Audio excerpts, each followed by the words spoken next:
Honda's among one of two manufacturers that is looking to join NASCAR in the not-so-distant future. Circuit America's future in NASCAR is uncertain after 2025, and NASCAR is updated on the playoff committee. What's going on, guys? It's Daniel, and welcome back to our video. We got some NASCAR and other motorsports stories discussed here today on the channel. Let's go ahead and just jump straight into those really quickly. We're first going to take a look at a couple paint schemes that have been revealed over the course of the last couple days. Let's go ahead and just jump straight into them. The first paint scheme we're taking a look at is William Byron's 2025 relay payment scheme that we'll see at Las Vegas in October. Scheme's alright in my opinion. Do think the cars don't look great. I don't think the green looks really good with the black personally, but it's not the worst paint scheme I have seen. The next paint scheme we're taking a look at is Nick Sanchez's 2025 Borchetta Bourbon scheme that we'll see in the Xfinity Series race tomorrow afternoon at COTA. Scheme looks great in my opinion. I love the white. I love the look of the number. It looks really awesome. Looking forward to seeing on the racetrack tomorrow at COTA. The next paint scheme we're taking a look at is Baltazar Leguizamon's 2025 KSW Corporation scheme that we'll see this weekend at COTA. Scheme looks really great in my opinion. Baltazar is looking to become the first driver from, I believe, Argentina to make the race in NASCAR's Top 3 Series. He'll look to get it done. Good, solid paint scheme overall.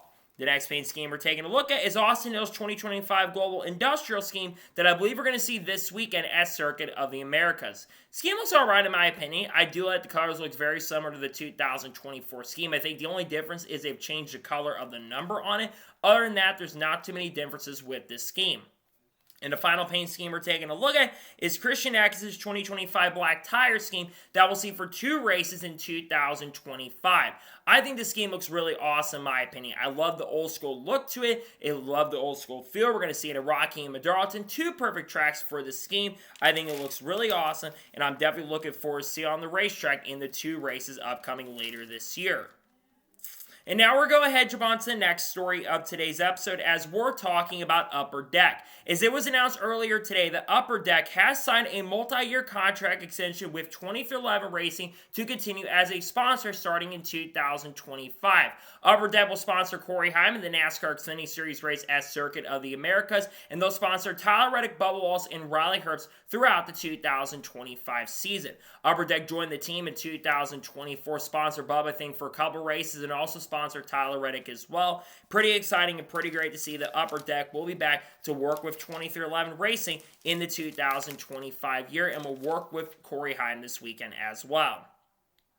And now we're going to head jump on to the next story of today's episode as we're talking about Justin Moore. As it was announced yesterday that Justin Moore will perform a pre-race concert on Talladega on the Talladega Boulevard on Saturday night before the Jack Slings 500 takes place. Justin Moore, one of the biggest country singers over the course of the last 2 decades, has released some pretty big tunes, and it makes a lot of sense to bring him out and do a concert on the Boulevard. I think a lot of people are going to be really excited about this, especially people who are fans of Justin Moore. And overall, I think it's really cool they decided to bring him on for the weekend at Talladega. It makes a lot of sense to bring him on and do a pre-race concert. Glad to see we'll get the chance and opportunity to see him do the pre-race concert at Talladega Super Speedway when we get there in a couple months.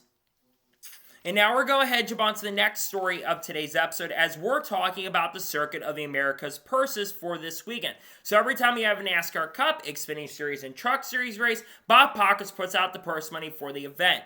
And according to Bob, for the Cup race, it's $11,055,250. And for the Xfinity race, it's $1,651,939. With no Truck Series race happening, there is no truck purse. Honestly, the purse money for the Cup Series, really good. It seems like there's been an increase on the purse money with the charter deal coming in for 2025. And for the Xfinity Series, of course, with the CW taking on a full season, it seems like they're getting a little bit more money in 2025. Overall, I think it's a really big deal nonetheless, and more money keeps coming into the sport. Glad to see the Cup and Xfinity purses have increased for this weekend at Circuit Americas. I really like the length of the purse money. And now we're going to head jump on to the next story of today's episode as we're talking about Penn and Teller. As it was announced yesterday that Penn and Teller will be the Grand Marshals for the NASCAR Xfinity Series race at Las Vegas Motor Speedway in about 2 weeks from now.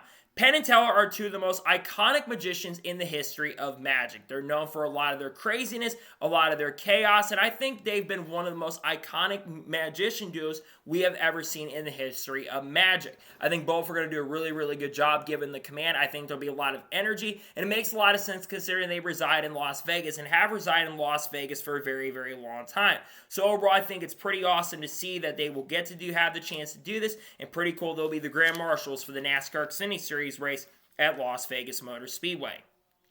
And now we're going to jump on to the next story of today's episode as we're talking about Rebel Bourbon. As there was reported by Adam Stern yesterday that Rebel Bourbon will produce a new limited edition bottle using the name and number of Kyle Busch with a 54% ABV and price of $40. This limited edition will only be, believe will be produced about 30,000, I'm pretty sure. So it's going to be a limited edition bottle that's going to come out of Rebel Bourbon. I love to see when we have sponsors getting integrated with the drivers, and I love that Rebel Bourbon is going to be producing something for Kyle Busch. Of course, Rebel Bourbon will sponsor Kyle Busch this weekend at Circuit Americas and other races throughout the 2025 NASCAR Cup Series season. Could also sponsor him as like Xfinity starts if he does make Xfinity Series starts this year. But overall, I think this is really, really huge to see that they've got Rebel Bourbon doing this, and it's pretty awesome. The Rebel Bourbon will get to produce a new limited edition bottle for Kyle Busch in 2025 coming out this weekend. And now we're going to jump on to the next story of today's episode as we're talking about Kyle Larson. Now, many of you probably saw this on Kyle Larson's Twitter page or X page, but Kyle Larson is obviously promoting Prime. Now, Kyle Larson is the only NASCAR driver currently at the moment that is part of the Prime family. We have heard some rumors and speculation. Logan Paul and I think the people from Prime have said they may make a Prime car for Kyle Larson going forward. And I think especially with the promotion of Prime, this is probably part of that new driver incentive program that is coming into play. I've been a little surprised to see that Prime has now fully put them. They put them on like their Instagram stories, but they've never really promoted Kyle Larson fully like they've done with Erlen Holland or other athletes that are, of course, part of the brand. So I think if they could find a way to get a car for Kyle Larson, maybe Prime sponsors Kyle Larson for like the Coke 600 or something like that, I think that'd be really cool to see. So are we going to see that? I don't know, to be honest with you, but I think it'd be pretty awesome if something like that could happen. So I think it definitely could be a really big deal for the sport overall if it was to happen, in my opinion. And now we're going to jump on to the next story of today's episode as we're talking about Monaco. As there was a report by Chris Mandlin, who does work for The Athletic, and many reporters in the industry, that the Monaco GP for Formula One will now be a mandatory two-stop race, and everyone will be required to do this for 2025. They also will be required to have 3 different types of tires. You cannot run the same tire in the event to try to make the competition a little bit better. One reason why this is coming into play is obviously over the course of the last couple of years, or really the last decade or so, one of the biggest issues is that the car has been getting a lot bigger in Formula One, and it's been becoming more procession than anything else. The Monaco GP has lost a lot of its luster. It's still one of the bigger races of the year, but the race is generally one of the worst races every year, and I think for Formula One, they want to make the race a lot better. And I think having this mandatory thing going forward in 2025, I think is really going to help the race get a lot better, because it's become, if you only watch qualifying, it's all you need to watch. Otherwise, you're really not missing any of the action. I mean, going into this year, if I'm not mistaken, or 26 is not even going to be on Memorial Day weekend, which I think that's unfortunate, by the way, but it does make sense considering it's lost a lot of its edge, and it's lost a lot of its luster as well. But I think making it a mandatory two-stop race will make the race a lot better. I think it was the right decision to go ahead and do this, in my opinion. And now we're going to jump on to the next story of today's episode as we're talking about Red Bull. As obviously this weekend, Red Bull will be back in the NASCAR Cup Series for the first time since 2011, as they are going to be sponsoring Connor Zilisch in the number 87 car for this weekend at Circuit of the Americas. But earlier tonight, there was something interesting that got brought up, as it looks like there is an associate sponsor that is going to be working with the team in 2025, that being Quick Trip. Quick Trip, one of the biggest gas station companies across the United States, will be an associate sponsor with the Red Bull sponsorship for this weekend at COTA. We could see Connor Zilisch make more NASCAR Cup starts at some point in 2025. We're going to talk about Connor here in just a short little bit once again. But I think the Red Bull car being back on the track and seeing the Red Bull sponsorship for the first time since 2011 is honestly a really huge deal. I believe we're going to be sponsoring Shane Van Gisbergen in a couple weekends at Las Vegas Motor Speedway 2, which will sponsor SVG for around 4 or 5 races, and they're going to be associate sponsor for the remainder of the year as well. well. I think overall, when you look at the Red Bull brand, having Quick Trip step up and sponsor Connor this weekend is a really huge deal. And I think it's pretty awesome to see that Red Bull will get to work a little bit closer, and we'll have the Quick Trip brand on the car later this weekend. And now we're going to head jump on to the next story of today's episode as we're talking about NASCAR on TNT. Now, someone on Twitter, I believe is NASCAR Skid, or Who's Skid, put a very interesting video out basically showing the first NASCAR TNT coverage that we're going to be seeing for 2025. And the first ad has been officially revealed, and it's basically titled The Summer Series. A lot of these ads are expected to be produced throughout the remainder of the year until TNT comes on the air. I believe their first race is going to be Pocono, or I believe Atlanta Motor Speedway, in about 4 months from now. And I think getting these ads out there is really, really huge to grow the brand and the sport as well. This is going to be the first time that TNT or the Turner family has been part of the sport since 2014 when they left, when the new contract came in 2015. For what I can see on the ad, it does look really, really promising, and I think it does bring a lot of potential. And I think the ad itself is a really good ad, all things considered. And I think the most important thing is promoting the sport from the ins and outs. And I think that the ad does a really good job of promoting what's going on, talks about the in-season tournament, which is something they do need to be promoting, in my opinion. Overall, I think a lot of things they've done here are really, really good. Pretty exciting to see that this is something that will be coming, and I'm glad to see that the ad finally got released. We've been seeing Amazon Prime promote a lot of their stuff. They're obviously doing the practice and qualifying sessions this year, and of course for this weekend at COTA, it will be on Amazon Prime. Overall, I do love the fact they've gone ahead and done this, and I think it's pretty awesome to see that the first ad has finally been revealed for this year for NASCAR on TNT. And now we're going ahead to jump on to the next story of today's episode as we're talking about HBO Max. Now, obviously going into 2025, all the in-car cameras that you've probably seen on NASCAR.com, you still can use the NASCAR.com app, I believe, to go ahead and watch the in-car cameras, but all the audio in a better surface has been put on the Max app. Now, you had to pay $99 a month originally to go ahead and use it. Well, it sounds like there's been some increases in prices that have happened on Max in the last week or so, as Jeff Gluck put out a very interesting tweet talking about the increases in prices. So apparently the prices for that have increased from $99, which you have to pay the annually a month for all the subscriptions, and now you're going to have to pay an additional $16.99 a month to go ahead and keep the Max ads going forward and keep Max in-car cameras.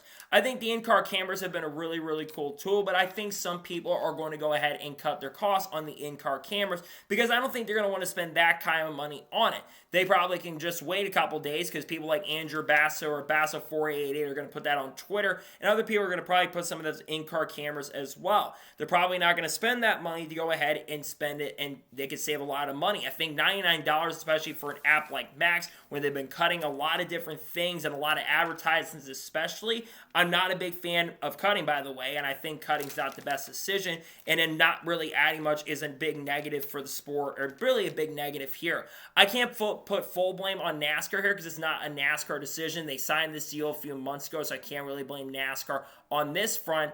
But at the same token, same time, they should have been prepared to something like this can happen. We've seen it with YouTube TV recently. We've seen huge increases in prices, going up from $75 a month up to $82 a month, which is an insane amount of money, by the way, to watch racing. But nonetheless, I think it's disappointing to see there's an increase going on, but it's not the most shocking thing I've seen overall, to be honest with you. And now we're going ahead and jump on to the next story of today's episode as we're talking about Connor Zilisch once again. As it was reported by Joseph Strigley from TobyChristie.com, that Connor Zilisch will become the second youngest driver to have competed in all three series. Connor Zilisch was 18 years old in 7 months, as I believe second behind Joey Logano, I believe, who did run all three series. By the time he's run 18 years in about 2 or 3 months, I think he made some truck series starts around 2009, if I'm not mistaken. I think he raced, again, Xfinity started racing in 2008 there, and then he made his Cup Series debut in 2008 when he was 18 years old. Connor Zilisch is very hyped up going into this event. In fact, when you look at the betting odds right now for one of who are the favorites going into this weekend, Connor Zilisch is among the favorites to win. Shane Van Gisbergen is the favorite to win this weekend at Circuit of the Americas for the Cup Series, but Connor Zilisch is the favorite to win the Xfinity Series race tomorrow, and he's currently the favorite to win the NASCAR Cup race as well. And I think Connor will have a really good chance and opportunity. He's looking to become, I believe, the first driver in NASCAR history to win pole in his debut in all of NASCAR's top 3 series, and and he almost actually did it in the ARCA series as well, so he could have been the first driver to do that, but he just missed out. But I think Connor Zilisch is going to be one to watch out for this weekend. I think he's got a really great chance and opportunity to go to victory lane. I expect him to be one of the favorites to go and win, and I believe he'll have a fantastic chance and a very strong opportunity to definitely pick up the win and victory this weekend as Circuit of the Americas in the Cup Series, and I also think he's got a chance to do that in the Xfinity Series as well. And now we're going ahead to jump on to the next story of today's episode as we're talking about MotoGP. As it was announced yesterday that MotoGP has made official announcement in regards to their media rights. And it was reported by Adam Stern as well that Fox has picked up the media rights to MotoGP starting in 2025. The Tissot GP will be shown on FS1 and FS2 for this weekend, and the Thai Grand Prix will be shown, I believe, in the next week or so on Fox Sports 1 as well. This is something that's interesting to me. Fox has been becoming, once again, like the home of motorsports, which NBC, that was their goal originally, was to become a home of motorsports, but it seems like Fox is kind of headed toward that direction. They've got the IndyCar rights now. They upgraded with NASCAR for the next 7 years. They've got NHRA. They're getting a bunch of motocross and superbike stuff at the moment right now. They're not going after Formula 1, but they've got the NHRA. It's just crazy to see that MotoGP is going to be going on to Fox. Now, hopefully the broadcast quality can be a lot better with MotoGP than what we've seen with the NASCAR Cup and Truck Series especially, and ARCA too. But I think it's a massive deal to see that MotoGP will get the opportunity to work with Fox going forward. Again, I don't expect any of those races to ever be on main Fox because the schedules are conflicted, unfortunately. But I do think it's really awesome to see that MotoGP will get the opportunity to work with Fox in 2025. Pretty exciting stuff, to be honest with you. And now we're going ahead and jump on to the next story of today's episode as we're talking about IndyCar on Fox. As it was announced yesterday, the IndyCar on Fox has officially unveiled their pit reporters for 2025. So the main pit reporters for all year are going to be Kevin Lee, Jack Harvey, and Georgia Henneberry. Now, Jamie Little will be a substitution for Georgia Henneberry, who had a baby very recently, and Jamie Little will be there until after the Indianapolis 500, and then she'll go focus back on being in the Truck Series booth, which I would expect that even though she'll be committed doing IndyCar at least for the foreseeable future, she still will be doing some Truck Series coverage as well because those races don't normally happen when IndyCar is going on, so I don't expect her to go there. But I think that the pit road lineup is certainly interesting. Kevin Lee, I'm very happy to see him back on pit road. There were some questions whether he was still going to be on pit road in 2025. That's one of the best decisions they made to bring Kevin Lee back. Jack Harvey, I haven't really heard him on pit road before, so I'm not sure how he's going to do, but I think it is certainly interesting that he's going to be on pit road. And then you got Georgia Henneberry. Georgia Henneberry has been a really big part of NBC over the course of the last couple of years, but she also works for IMS Productions, which that's one of the reasons why they've brought her in there. And I think you've got overall a really strong pit road lineup, and Jamie Little being the substitution, I think is a really good decision too on Fox's behalf. I know I've been critical of Jamie Little being in the booth, but her as a pit reporter, there is no denying it. She's one of the best pit reporters we have currently at the moment, and she always does a really good job on pit road. So overall, I think it's great to see that the pit road reporters have finally been announced, and I think they've got a really strong core lineup for the pit road reporters in 2025. And now we're going ahead and jump on to the next story of today's episode as we're talking about disqualifications. As reported by Joseph Strelin, this comes from the Holler Talk, which we're going to talk about here in just a short little bit. But Mike Ford, who is one of the managing directors of NASCAR, he says that NASCAR will now have its post-race inspection procedures written on a car before the teams go through post-race inspection so that they are given to the team so that they can follow the procedures so there's no more confusion going forward in regards to post-race inspection. This due to stuff that happened with Parker Kligerman. Parker Kligerman's been basically going on for the last week or so that they had won the race at Daytona, and basically because Chris Carrier, who was in the media center at the time and prior to that day, two engineers from the Henderson Motorsports team had been basically suspended for the race and could not show up and work on the truck. Then they get a bunch of inexperienced people for Henderson Motorsports to do the inspection process, and NASCAR seemed like they were not doing the best job in regards to the pit road procedures and the post-race inspection procedures as well. I'm glad to see that NASCAR has finally realized that they made a mistake here and they need to be a little more consistent in regards to stuff like this, because when you look at a situation like happened with Parker Kligerman, a lot of people are going to say that Parker Kligerman did win this race. And honestly, I would argue he did win this race because I think what happened in post-race tag, I think that NASCAR screwed up a lot on that situation and caused a big controversy they probably didn't need. I think there's some mistakes made by both parties, sure, but I think a lot of mistakes were certainly made by the NASCAR post-race people because they put them low and you can't really touch the truck when you get the post-race tag. So it caused a lot of those confusion and it caused a lot of problems that really are not needed at this point. Overall, I think the most important thing is NASCAR is working to fix these issues, which I think they need to work on fixing some of the problems and issues they have in regards to this kind of stuff. But it's interesting that they're finally going ahead and doing this and doing it going forward. I think that's the most important thing is communication and also some of the other stuff they've been messing up with recently in the Truck Series. Good to see they're working on stuff like this and trying to make communication a lot better too. And now we're going to head on to the next story of today's episode as we're talking about the damaged vehicle policy. Now, it was announced yesterday and last night that NASCAR has officially clarified the rules in regards to the damaged vehicle policy. This, of course, is in response to Kyle Busch not being very happy after the Daytona 500 and being confused about the ruling on the damaged vehicle policy. Now, the new rule and the new clarification is that a car can stay on pit road even if the time does expire. So you can stay on pit road and repair the car as long as you need. You don't have to go straight to the garage once your time expires. However, if you do have this come into play, you will receive a stop and go penalty and you will have to sit on pit road about a second or so. Then you can go back on the racetrack. Honestly, this is how they probably should have done it. I think as much as I think they started off with a really good decision to go ahead and change the damaged vehicle policy, I think there were some other things that really needed to desperately be clarified, and I think there were some big issues and some big fundamental flaws,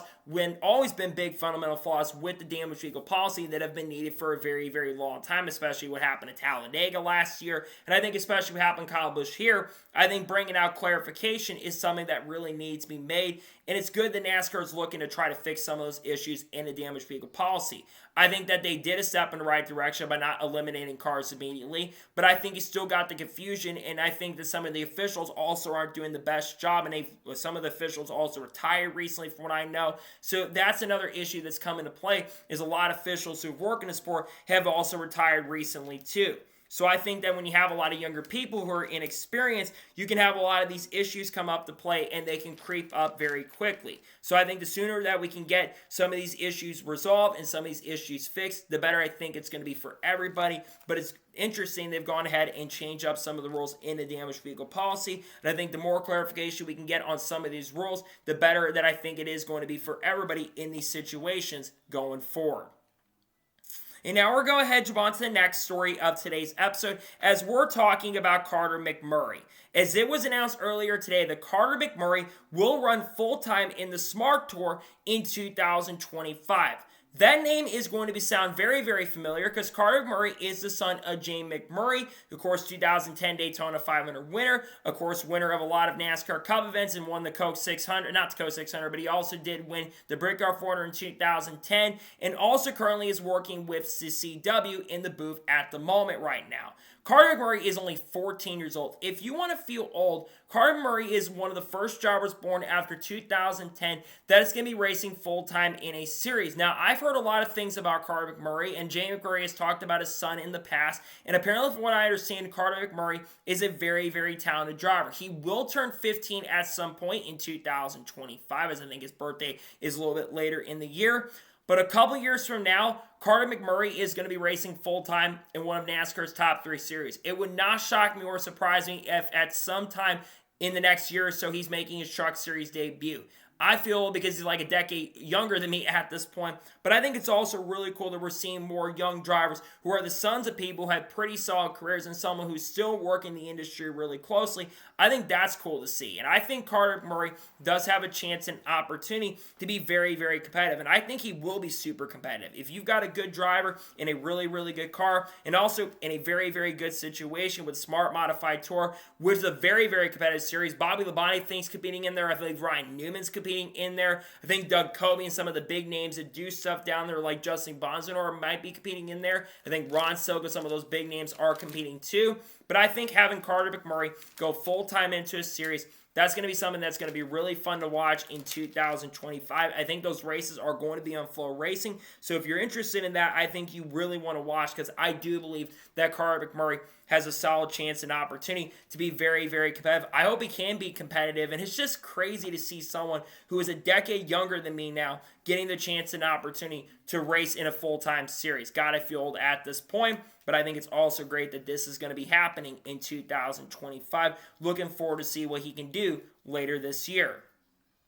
And now we're going to head on to the next story of today's episode, as we're talking about Linus Lundqvist. Now, obviously, Linus Lundqvist does not have a ride currently at the moment for 2025, and was one of the drivers that was let out and doesn't have a contract for the year. And Linus Lundqvist yesterday provided an update in regards to what he is doing currently at the moment for 2025. He basically said, yes, many of you have been wondering what I have been up to for 2025. He did reveal yesterday that his contract with Chip Ganassi Racing was unfortunately terminated, but it was not terminated until January. Apparently, Chip Ganassi had been trying to work something out originally for Linus Lundqvist to have a ride this year in the team, but they chose Kyffin Simpson, who brought a lot of money in sponsorship, and he is going to be looking to try to figure out something in regards to the contract so he can find himself in a competitive seat. He is still looking for options in IndyCar in 2025, but it seems like those options are becoming very limited, especially with the new charter system that's come to play in 2025.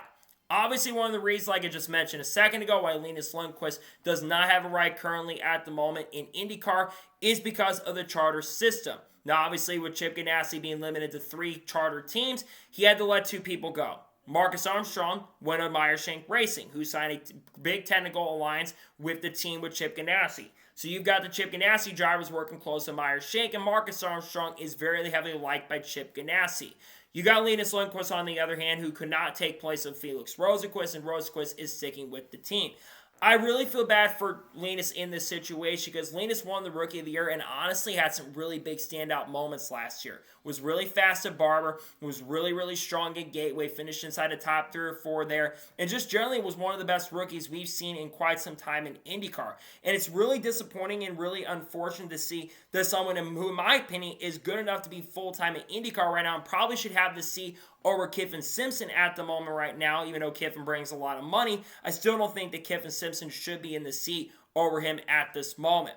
I really hope Linus can figure out a way to be racing full-time this year, because I think he should be racing full-time in IndyCar. He's way too good to be on the sidelines. It blows my mind that the Rookie of the Year, someone who was extremely strong in the prior season, does not get the chance and opportunity currently at the moment to race in the series. And I think that's something that really hopefully can change with this money side of things. But I think the charter system really played a role in this, and I think that's one of the unfortunate things with the charter system, not just on the NASCAR side, but the IndyCar side too. This is going to be one of the problems that's going to come into play, because you have 25 teams that are guaranteed spots, and it's going to have those less opportunities for drivers to get really good chances and opportunities going forward. I really hope Linus can get this issue resolved, and hopefully we get to see him on the track in 2025 in IndyCar, but it's unknown at this point what his official plans are at the moment for 2025. And now we're going to head on to the next story of today's episode, as we're talking about Bubba Wallace. Now, Matt Weaver very recently put out a very interesting article around Bubba Wallace, and it seems like he talked about the fact that Bubba Wallace seems to be more even-keeled than he has ever been. He talked about the fact that Bubba Wallace basically had his contract extended very recently, and he just extended his family very recently as well. But one thing that he mentioned was having a conversation with Daniel Hemrick, and that was one of the big things that really kind of started things happening for Bubba Wallace to kind of be a little more of an even-keeled person. Now, Bubba Wallace has started off in 2025 with some really strong runs. He finished in the top 5 in the Clash, won dual number 2 or dual number 1 at Daytona, and finished inside the top 10 in Atlanta Motor Speedway. And yes, he did finish around 28th or 29th in the Daytona 500, but legitimately had a car capable of going to victory lane and led a ton of laps in the Daytona 500. Bubba Wallace has started off on a very, very good note. And people will talk about the fact that Bubba Wallace doesn't always start off on a really, really good note. But I think that the chemistry between Charles Deneke and Bubba Wallace has been really, really shown. As much as Booty Barker I liked, and I think Booty was a solid crew chief, Booty Barker is no Charles Deneke. Charles Deneke is someone that was really strong with Christian Eckes in the NASCAR Craftsman Truck Series last season. And I think those two worked very well together, where we saw a ton of consistency and we saw a ton of speed as well. And I think that Bubba Wallace is poised to have maybe his best season in his NASCAR Cup career. He's qualified very well at COTA, and I think he will have a chance and opportunity to maybe at least get a top 10 or even a top 5. He's shown improvement on road courses, and we saw Christian Eckes when he worked with Charles Deneke. They were really fast on the road courses last year in the couple road courses that they ended up running. So I really look for Bubba Wallace to have a really good season in 2025. People talk about him losing his seat for Corey Heim. Corey Heim is not getting his seat anytime soon, because Corey Heim, unlike Bubba Wallace, Corey Heim doesn't bring sponsorship and funding, even though Upper Deck is going to sponsor him this week in the Xfinity Series race. We're not going to see Corey Heim replace Bubba. But for Bubba Wallace, I think the main focus is just to focus on himself and focus on trying to be the most competitive driver he can be. And if he can do that, I think that Bubba is going to be set up for a really good year. I think it's going to be a strong season for the driver in 2025. Glad to see that Bubba seems to be in a much better position. Hopefully he can have a really strong season with the team in 2025. And now we're going to head jump on to the next story of today's episode, as we're talking about Harrison Burton. Now, Dustin Albina from JSki and NASCAR.com put out a very interesting article in regards to Harrison Burton and what he's doing at AM Racing in 2025. He is very happy to be over at AM Racing and is excited to be working with the team throughout the remainder of 2025. But one of his ultimate goals for 2026 is that he wants to be back in the NASCAR Cup Series one day in the near future. That's his long-term goal, and he's hoping with working with AM Racing this year, he is hoping to eventually head back up to the NASCAR Cup Series in 2026 potentially. Now, we don't really know what's going on with silly season at the moment in regards to 2026, because we just started the season a couple days ago or a couple weeks ago, and there's not a lot of rides currently open at this moment for 2026. We don't really know the contracts at this time. I do think a Rick Ware option could be certainly possible for him in 2026 if Cody Ware absolutely struggles, but with Cody being the son of Rick Ware, I'm not sure if Harrison Burton is going to replace him next year. But for Harrison Burton, he needs to run really good. Now, he has started off on a pretty good note. He's had back-to-back top 10 start there. It's almost better than what Hailie Deegan did last year in this car, which shows a lot of improvement for the team. And it seems like AM Racing is a lot more focused on being competitive, and that's what they need to be. They need to bring someone in who is a little bit more veteran. And yes, Harrison doesn't have an insane amount of experience compared to Hailie Deegan, but Harrison came from a racing background on the stock car side of things, while Hailie Deegan came from the off-road side of things, and she didn't get into the stock car stuff until she was like 15 or 16. Now she's no longer in NASCAR currently at the moment, and she's focused on being full-time in Indy NXT this year. For Harrison, looking at the Cup Series next year, I think he should focus on trying to rebuild his career. But the one thing about Harrison Burton is he has still got time on his side. Harrison Burton will not turn 25 years old until I believe October this year. And if he waits another year to go to Cup, let's say like 2027, which he's been in Cup for a few years prior, I think he would be a lot more mature of a driver if he waited just a little bit. I don't want to see Harrison Burton be in Xfinity for 1 year, then go back up to Cup with a team that may be solid but not great, and then struggle and be put in the same position. I don't think Harrison Burton is a bad driver. He's a solid driver, in my opinion, but unfortunately got dealt with a really bad-handed situation. He got rushed up way too quickly and was in no way, shape, or form ready to be full-time in the NASCAR Cup Series. He should not have gone up there. Matt DiBenedetto had done a lot better in that car, and it seems like Josh Berry, while it's only been 2 races, so nothing can really be shown if he's going to be better or not, but Josh Berry, I think, is a better driver than Harrison. I think Harrison needed a year or 2 more in Xfinity. If he had waited a year or 2 more, I do think he would have been a lot more competitive, and I don't think we would have ever been in the position we ended up being in, but because they rushed him up way too quickly, personally,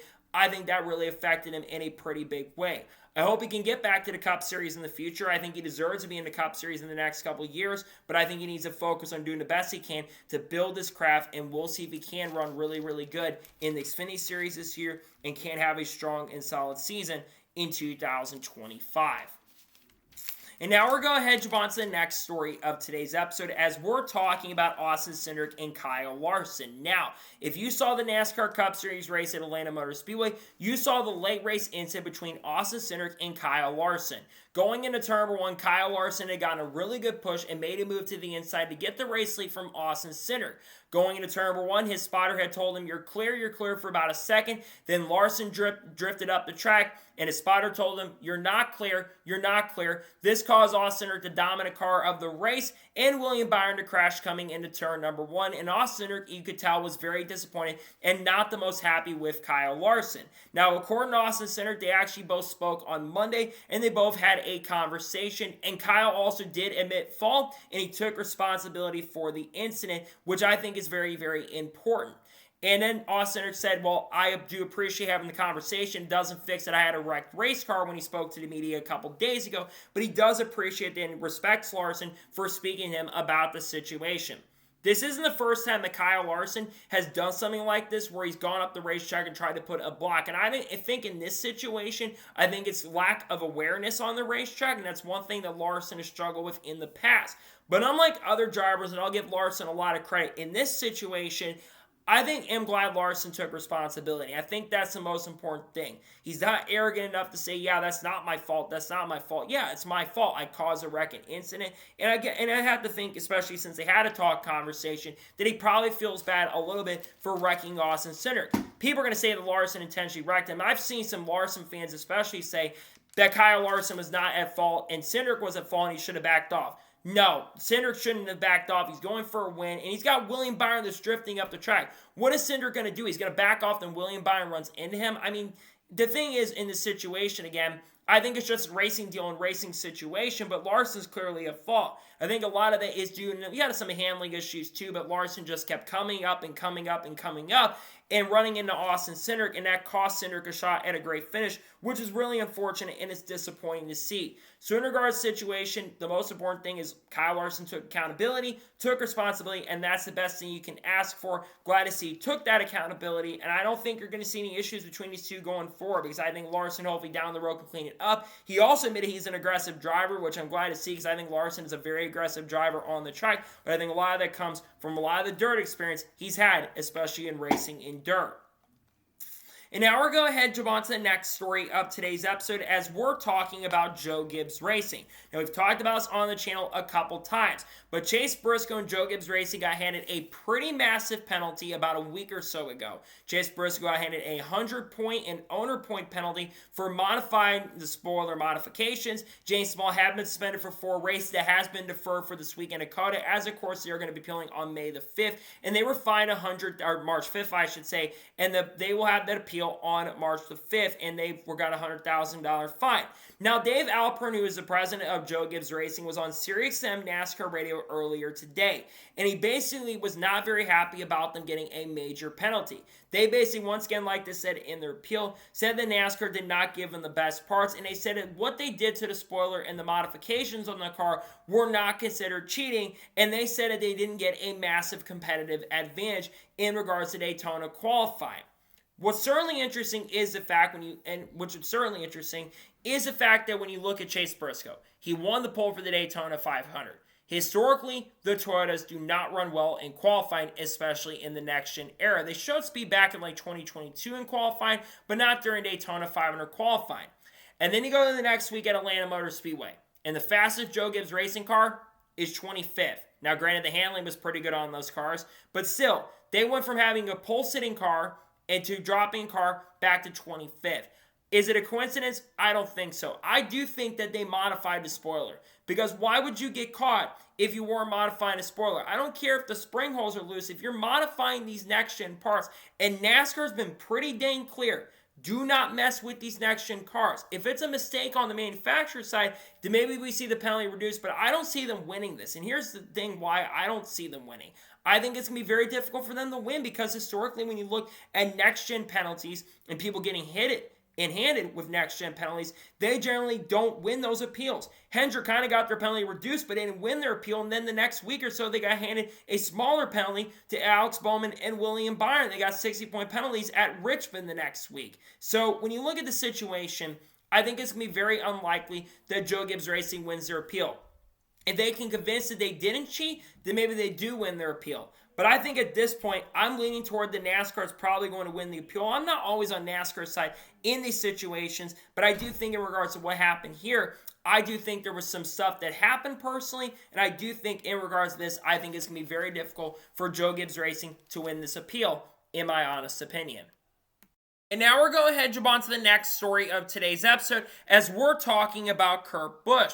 Now, very recently, there was an article from Racer.com that came out in regards to Kurt Busch in doing the Race of Champions. Kurt Busch, of course, recently has been medically cleared to return to racing in 2025 and will be running the Race of Champions next month, I believe, in Texas, and will be teammates with Travis Pastrana.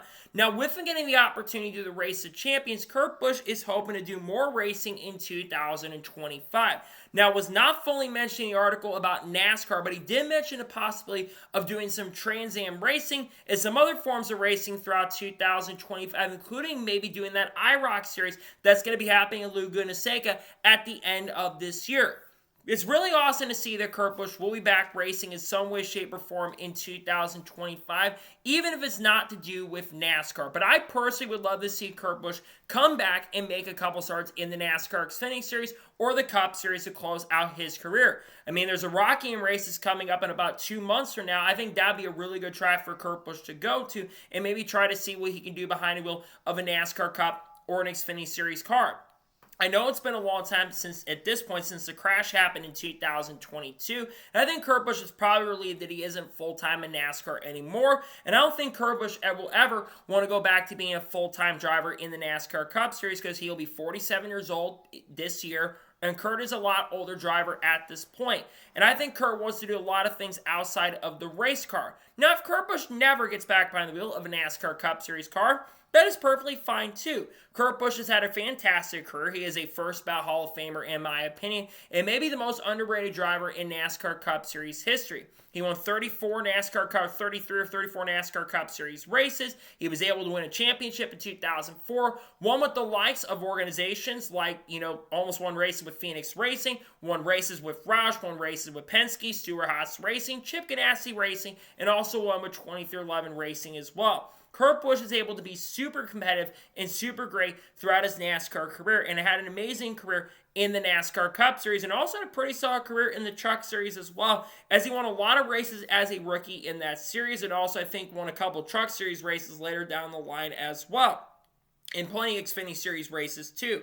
I think Kurt Busch is a driver who is going to be remembered for being a fantastic driver in the sport. Again, if he decides to not come back to the NASCAR Cup Series full-time, he's earned that right to do that. But I would love to see him come back and do a one-off or two-off in the Cup Series. But I think doing some Trans Am racing, doing some racing in other forms of stuff, maybe like IMSA down the road perhaps, that'd be pretty cool. Like the Mission Pilot Challenge races, that'd be a pretty fun thing for him to do. We'll see what Kurt Busch's future is in regards to racing down the road, but I'm glad to see that Kurt is getting the opportunity to do some racing with the Race of Champions, and hopefully he'll get the chance maybe down the road to come back to NASCAR, but I'm not sure if he's going to be doing that, to be honest with you. And now we're going to jump on to the first of 3 major stories in today's episode as we're talking about the NASCAR Playoff Committee. Now, one of the biggest talking points that's going to be brought throughout all of 2025 is this new NASCAR Playoff Committee. And we got some interesting details in the most recent NASCAR Hauler Talk that Mike Ford, Amanda Ellis, and Nate Ryan brought up earlier this week. Beginning with the fact that for the NASCAR Playoff Committee, it is a 25-person committee with many people in the industry.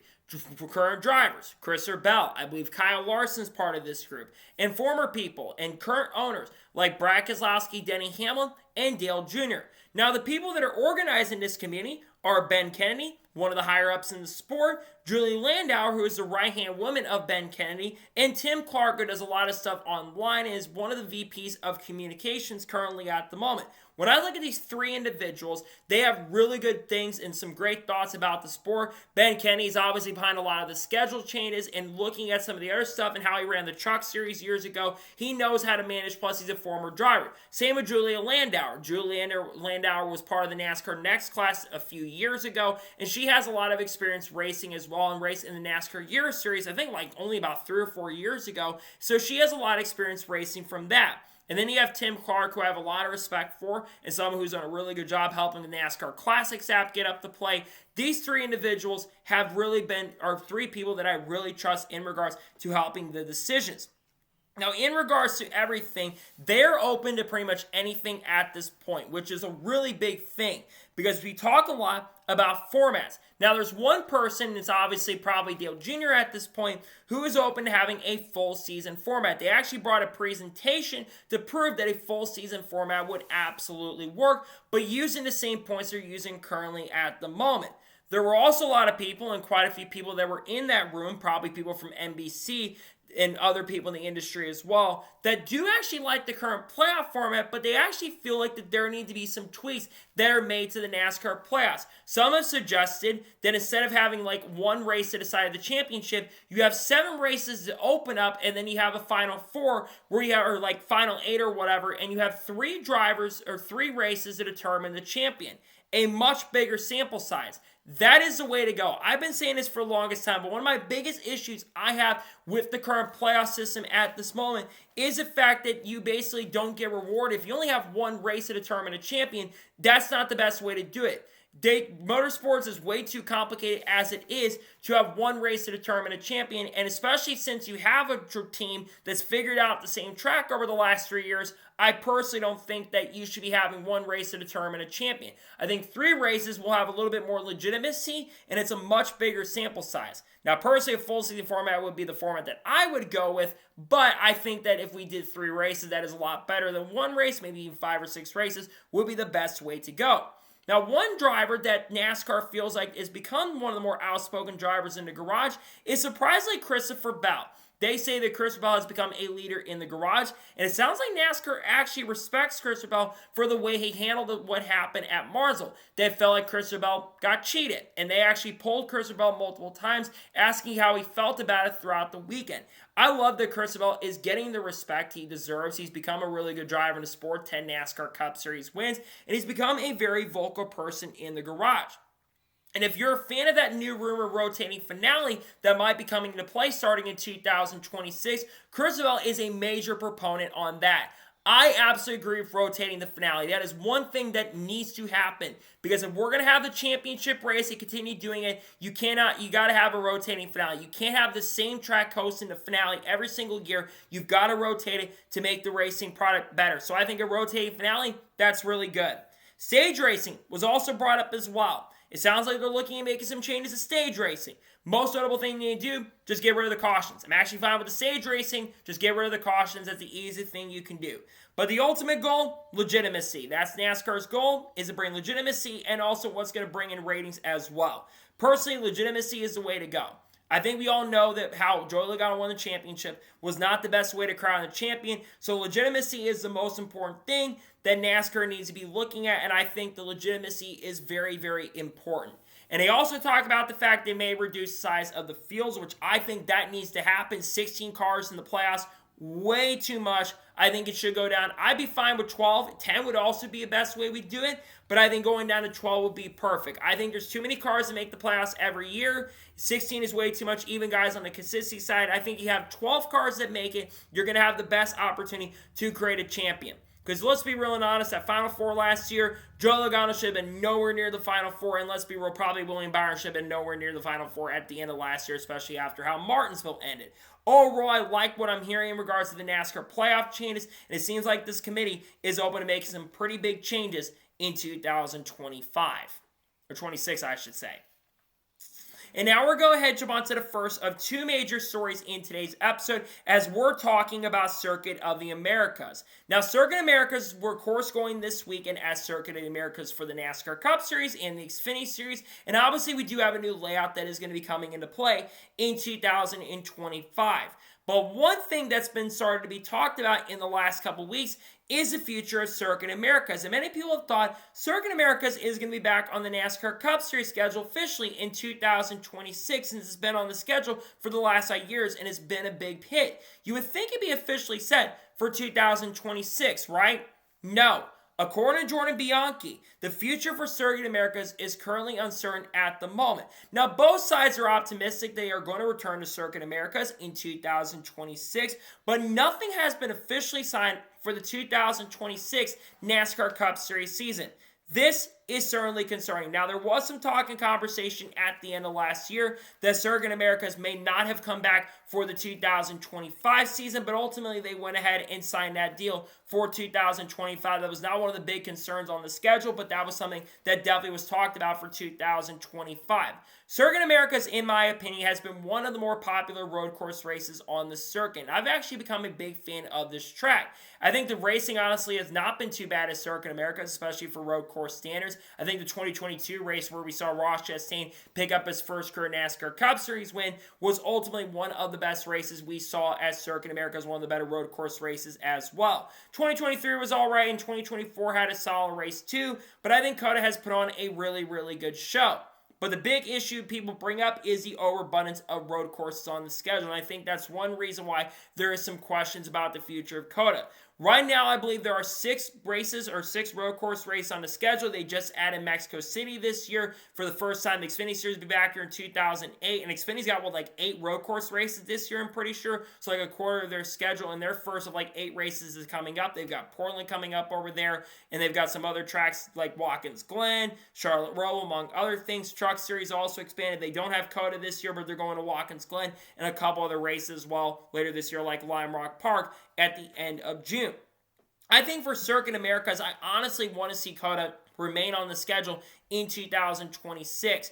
The problem is, like I said, is the overabundance of road courses on the schedule. But personally, and this may be a little bit of a hot take, but if we're going to move a road course off the schedule, get rid of Sonoma at this point. I know some are going to disagree with that, and I know the race last year in 2024 was actually good, and I know it's been on the schedule for over 35, 40 years, but Sonoma generally has not put on the best racing product on the track. I think COTA has actually put on a much better product.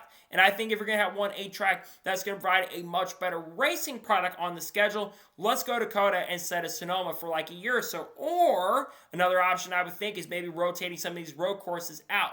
But COTA should not be one of them. I think COTA deserves to be on the NASCAR Cup Series schedule, and it's disappointing here. There's a really good chance and possibility that it's not going to be back. Now, I think down the road there is a chance they can get something resolved and they can get it on the schedule. But there's also people who are saying that COTA shouldn't be on the schedule because of the overabundance of road courses, which, again, I completely disagree with that. I think COTA is a good track. It puts on generally a pretty solid product for all 3 series, and people will talk about the fact that the race wasn't good in 2023 with all the caution stuff. Well, a lot of those cautions was because people dive bomb at turn number 1.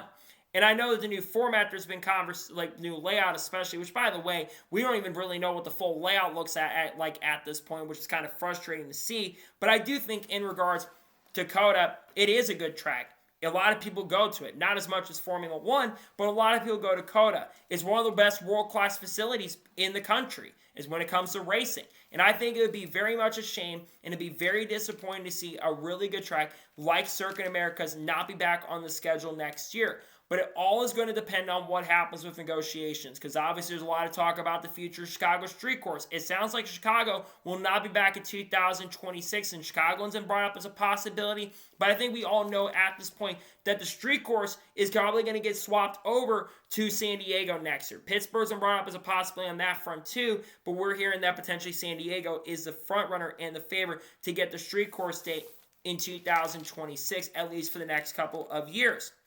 So I think, once again, as in regards to the future of Circuit of the Americas, I want to see it back on the schedule next year, and it would be a massive shame to see a good track and a good facility not be on the schedule. But again, it all is going to depend on what happens in regards to schedule talks and all that stuff, and we'll see what happens in regards to the future of COTA. As of right now, it's kind of up in the air whether it will be back in 2026. We'll see if Circuit Americas is able to be back on the NASCAR Cup Series schedule in 2026. Hopefully it can be, but I'm not sure if it's going to be honest with you. And now we're going to head on to the final major story of today's episode as we're talking about Honda and Dodge. Now, we've been talking quite a bit about both these manufacturers on the channel over the course of the last couple weeks. And all these conversations started right before the Daytona 500. The morning of the Daytona 500, a report came out from Chris Knight from CashFence.com that Dodge and Dodge Ram are expected to be back in the NASCAR Craftsman Truck Series in 2026, pending approval from NASCAR. And very recently, too, Jordan Bianchi from The Athletic, about a week or so ago, right after the Xfinity Series race had concluded, he had put out an article confirming that this this is very likely going to be happening in 2026, and a Cup program is likely going to be coming into play in 2027. We've also had more updates. Earlier this week, it was reported by Adam Stern, I believe 2 days ago, that Honda is looking to enter the sport as early as maybe 2026 or 2027.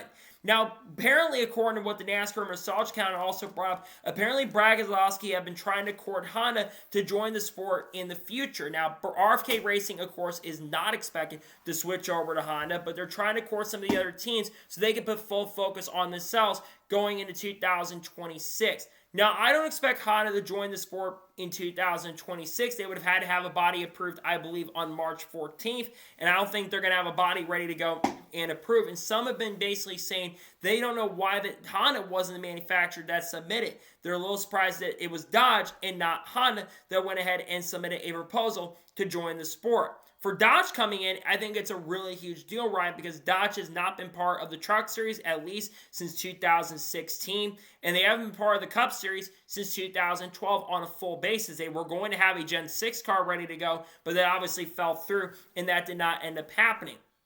For Dodge and stuff, and you think about the new manufacturers that might be coming in, it's going to open up that competition in some areas. Number one, it's going to open up more top-tier teams. When we saw Joe Gibbs Racing go to Toyota in 2008, they went from a team that was good but not great to be one of the best teams and one of the best dynasties over the last 2 decades. Great drivers like Kyle Busch and Carl Lewis, Denny Hamlin, Mark Truex Jr., Matt Kenseth have all ran over at that program. And I think of a team like Trackhouse Racing, perhaps, or even a team, let's say, like Legacy, switch over to different manufacturers, they could be some teams that really go up to the next level. And same thing goes for Kaulig Racing, too. These are 3 teams that really do come to mind who could switch. Now, Honda is just still a little bit of a hypothetical at this point, and there still is a little bit unknown what Honda and their future is. But one reason why Honda continues to be brought up is it sounds very likely at this point that Honda is going to be out of IndyCar at the end of 2026. Marshall Pruitt, in his most recent podcast, which he does pretty much every single week, he pretty much confirmed that it's very likely at this point that Honda is not going to be sticking around with IndyCar after a supply contract goes through, which, if you know anything about supply contracts, that comes to an end at the conclusion of 2026. I do believe that Honda is going to be leaving IndyCar, unfortunately, unless they can find a way to convince him. Doug Bowles has been talking to the manufacturers, but I do believe that we need to see, if Honda wants us to go to NASCAR, they would have to leave IndyCar at this point. But I think it's very likely to see Honda join the sport. If they leave IndyCar, I think they come to NASCAR. Now, obviously, they've got their IMSA program, which they're up in that IMSA program going into 2025. They're obviously focusing on their Formula One stuff with Aston Martin, their aspirations over there, because Red Bull, of course, now working with Honda after this year. They're going to the Cosworth engine in 2026 when they switch over to Ford next year. I do think in regards to Ford, though, in regards to Honda and Dodge, it's really huge because, one, you also have the possibility of getting new manufacturers that are coming in, means more charters and more competitive teams. And that's going to open up the door for development as well. One of the biggest issues is a lot of these young drivers, they're not able to find really good rides. And if you open up that opportunity for teams to switch over to different manufacturers, it could open up that opportunity for guys like a Corey Heim maybe to find a seat in a Toyota camp with a good product. Like guys like Austin Hill, guys like Connor Zilisch in Cup probably, Chandler Smith, Sam Mayer, all those guys, Sheldon Creed, all those guys are very likely going to have rides in NASCAR, and I think the sooner we can get this figured out, the better it's going to be for everybody. And I want to see development pipeline move up. There's a lot of really good drivers also that may not lose their seats down the road if we see more manufacturers come in, but also new talents could find their way into some of these really good organizations. At the end of the day, the sooner we can get some of these really great manufacturers in the sport like Honda and Dodge, the better it's going to be. A lot of people from Stellantis have been hired back in the not so decent recently. And I think you look at everything in regards to Dodge and the smoke around it. I think Dodge is 100% certain they're coming back. And I think some announcements are coming in regards to Dodge very, very soon. With Honda, I think there's a really good chance they're coming to NASCAR. I know it's been 2 decades since we started hearing rumors about Honda coming in. Honda's coming in. When are they going to come in? I think it's very likely that both Honda and Dodge are going to be in the sport, and we may end up seeing 5 official manufacturers which I think will be really, really huge for the sport if Dodge gets in officially. But if Honda joins too along with Dodge, that's going to be a really incredible duo. We'll see if it ends up happening. We'll see if both Honda and Dodge do in fact end up in NASCAR in the not-so-distant future. But it sounds like Honda's in some pretty big talks and conversations for this to officially happen. So, that is going to be today's Law NASCAR News and Motorsports News episode. I want to thank you guys for watching. Please subscribe to the channel, notifications on so if when a video does go live on my channel. Follow me on Twitter, Facebook, and Instagram, and support me on Patreon as well. Let's go below that and comment your thoughts below on today's episode. What thoughts about Honda likely and Dodge likely coming to NASCAR? Let me your thoughts in the comments below. And what are thoughts about all the stories talked about today on the channel, including the future of COTA? Let me your thoughts in the comments below. We're going to have a video on my thank you video for 4,000 subscribers dropping later today. We also are going to likely have a video on the pole reactions for the Xfinity Series. Tomorrow we'll have reactions for Cup pole qualifying at the race at COTA. And then, of course, we'll have the Xfinity Series race review. Sunday we'll have the NASCAR Cup review from COTA and the starting lineup as well. We got content coming out. People like Haley Deegan, Shane Van Gisbergen, Collards, Kurt Busch, Kyle Busch, Cletus McFarland, Matt Benedetto, Frankie Muniz, Kyle Busch, Bubba Wallace, Chase Elliott, all the big names, Alex Bowman, William Byron, all the good stuff will be dropping on the channel soon. So anyways, like I said, I want to thank you guys for watching today's episode, and I'll see you guys next time for more great, awesome NASCAR content, other motorsports content on the channel like this. Take care, everybody.